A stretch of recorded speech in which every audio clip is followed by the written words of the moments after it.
Chapter 25. Amaziah was 25 years old when he began to reign, and he reigned 29 years in Jerusalem. His mother's name was Jehoaddan of Jerusalem. He did that which was right in Yahweh's eyes, but not with a perfect heart. Now when the kingdom was established to him, he killed his servants who had killed his father the king, that he didn't put their children to death, but did according to that which is written in the law in the book of Moses, as Yahweh commanded, saying, The fathers shall not die for the children, neither shall the children die for the fathers, that every man shall die for his own sin. Moreover, Amaziah gathered Judah together and ordered them according to their fathers' houses, under captains of thousands and captains of hundreds, even all Judah and Benjamin.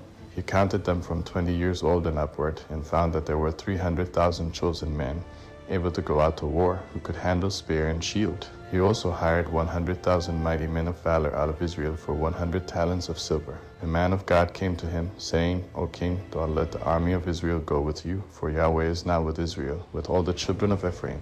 That if you will go, take action, and be strong for the battle. God will overthrow you before the enemy, for God has power to help and to overthrow. Amaziah said to the man of God, But what shall we do for the 100 talents which I have given to the army of Israel? The man of God answered, Yahweh is able to give you much more than this. Then Amaziah separated them, the army that had come to him out of Ephraim, to go home again.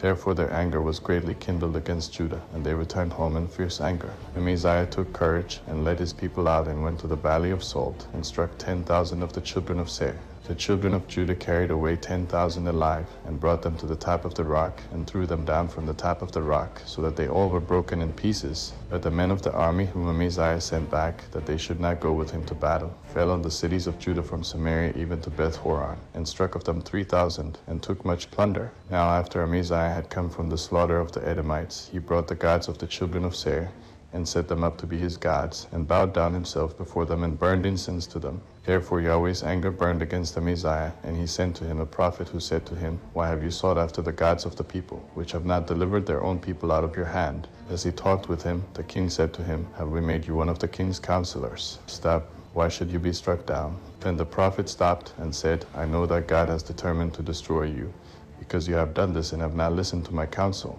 Then Amaziah king of Judah consulted his advisers, and sent to Joash the son of Jehoahaz, the son of Jehu, king of Israel, saying, Come, let's look one another in the face. Joash king of Israel sent to Amaziah king of Judah, saying, The thistle that was in Lebanon sent to the cedar that was in Lebanon, saying, Give your daughter to my son as his wife. Then a wild animal that was in Lebanon passed by and trampled down the thistle.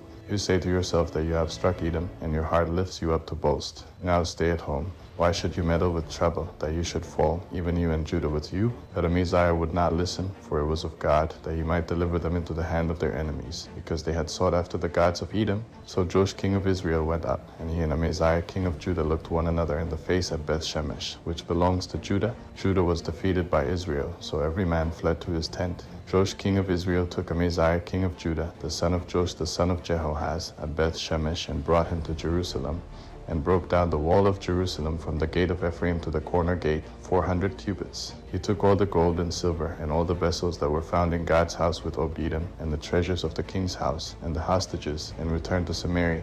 Amaziah the son of Joash, king of Judah, lived for 15 years after the death of Joash, son of Jehoahaz, king of Israel. Now the rest of the acts of Amaziah, first and last, behold, are they written in the book of the kings of Judah and Israel. Now from the time that Amaziah turned away from following Yahweh, they made a conspiracy against him in Jerusalem. He fled to Lachish, but they sent after him to Lachish and killed him there. They brought him on horses and buried him with his fathers in the city of Judah.